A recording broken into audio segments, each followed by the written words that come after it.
নবীজি বলেন নিজে আল্লাহ যদি কাউকে গোমরাহ করে দেয়, কোন বাবা আছে দুনিয়ায় আপনাকে হেদায়েতের পথ দেখাবে? এখানে বাস্তবতা আমরা এই দেশে দেখতে পাচ্ছি, কোরআন যেখানে নেই, কোরআনের কর্মসূচি চলে না, অনেকেই মানুষ ওখানে ভালো হওয়ার নিয়তেও যায়, পক্ষান্তরে বাস্তবতায় দেখি ওরা ভালো হওয়ার পরিবর্তে আরো খারাপ হয়। কথা বলে না কেন? বাস্তব উদাহরণ আমাদের কুষ্টিয়া লালনের মাজার, আপনাদের এলাকা থেকে হাজারো মানুষ বউ ছেলে মেয়ে বেটার বউ সব নিয়ে চলে যাচ্ছে। ওদের নিয়ত খারাপ না, নিয়ত ভালো যে আল্লাহর ওলির দরবারে যাচ্ছি। আর বাকি আরো যেগুলো আছে আমি নাম নাই নিলাম, আল্লাহর নামে রাসূলের নাম নিয়ে এগুলো চলছে। মানুষ কিন্তু ভালো হওয়ার নিয়ত নিয়ে যায় ঢাকার বিভিন্ন জায়গায়, ফরিদপুরে কথা বলছে। ফলটা আমরা কি দেখলাম?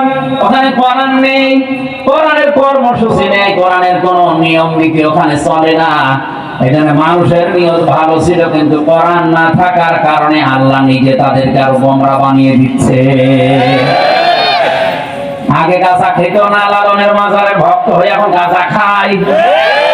আগে বিড়ি খেত না, ফরিদপুরে যে এখন বিড়ি খায়। এই গছিহাটা রেল স্টেশন মসজিদে যদি কেউ সকালে যে দেখে ইমাম সাহেব দাড়ি কেটে সফা করে ফেলেছে, কি বলবে মুসল্লি? আপনি দাড়ি কাটলেন মানে? ইমাম যদি বলে বেটা তোর তো দাড়ি নেই, মুসল্লি বলবে হুজুর দাড়ি ছাড়া মুসল্লি পাওয়া যায়, ইমাম হওয়া যায় না।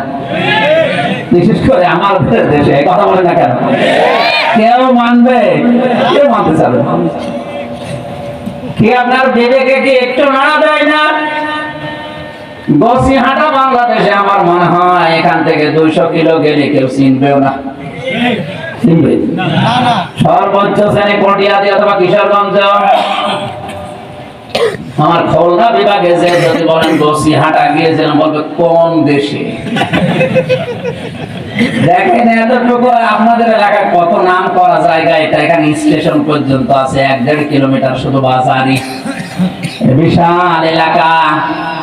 এই মসজিদের ইমাম হওয়ার জন্য যদি দাড়ি কেটে কেউ না মানতে চায়, তাহলে দাড়ি কেটে গোপ কেটে সফা করে বিশ্ব ওলি হয় কি করে?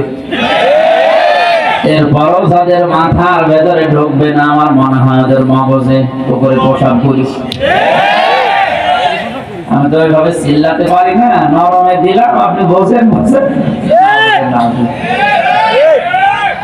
আজকের এই ময়দানের সিদ্ধান্ত নিয়ে বাড়ি যাওয়া লাগবে, শুধু আশা না। কোরআন যেখানে নেই, ওই দরবার যদি আমার বাবাও তৈরি করে, আমি ওই দরবারে নেই। যেই দলে কোরআন নেই, কোরআনের কর্মসূচি চলে না, ওই দল যদি আমার বাবাও প্রতিষ্ঠাতা হয়, ওই দলে আমি নেই। ওখানে গেলে থাকলে আমাকে গোমরাহ বানাবে কে? না আমি হামজা? ওয়াজ তো হয়ে গেছে, এখন যদি আপনি বলেন আরো ওয়াজ করে, কি ওয়াজ করবো? ওয়াজ তো শেষ। এইটা মেনে নিলে আর কিছু থাকে? কোরআন যে দলে নেই, কোরআন যে দরবারে চলে না, ওটা যদি আমার বাবাও প্রতিষ্ঠাতা হয়, আমি ওখানে রাজি না, কারণ আমাকে গোমরাহ বানিয়ে দেবে আল্লাহ।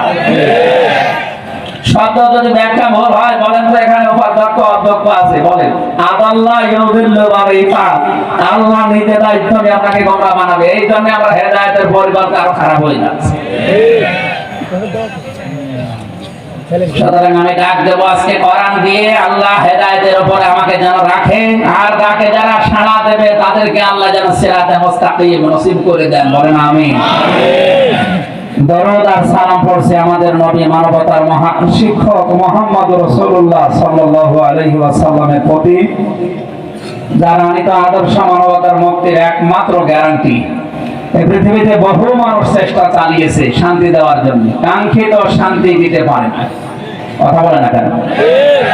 এমনকি নবীজি 17 বছর থেকে দল গঠন করে হিলফুল ফজলের মাধ্যমেও শান্তি সঙ্গ বিভিন্ন কায়দায় চেষ্টা করেছিলেন 40 বছর পর্যন্ত।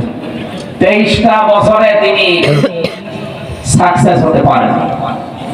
তার চরিত্রে কোনো দোষ ছিল না, ছিল? ওই দেশের সব মানুষ তাকে আলামিন আস-সাদিক বলে ডাকতো। এরপরেও 23টা বছর চেষ্টা করে ফল জিরো, হিরো হতে পারেননি।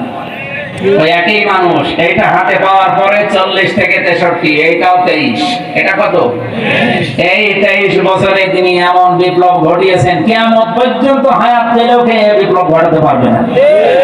মানুষ তো একই, আগে হাতে কোরআন ছিল না, পরে 23 বছরে কোরআন পেয়েছিলেন। সুতরাং আজকে এখান থেকে আমরা একটা আয়াত পড়েছি, আমরা চেষ্টা চালাবো এখান থেকে শিক্ষা নেওয়ার জন্য। জবান খুলে কোরআনের সোনালী আয়াতটা পড়েন।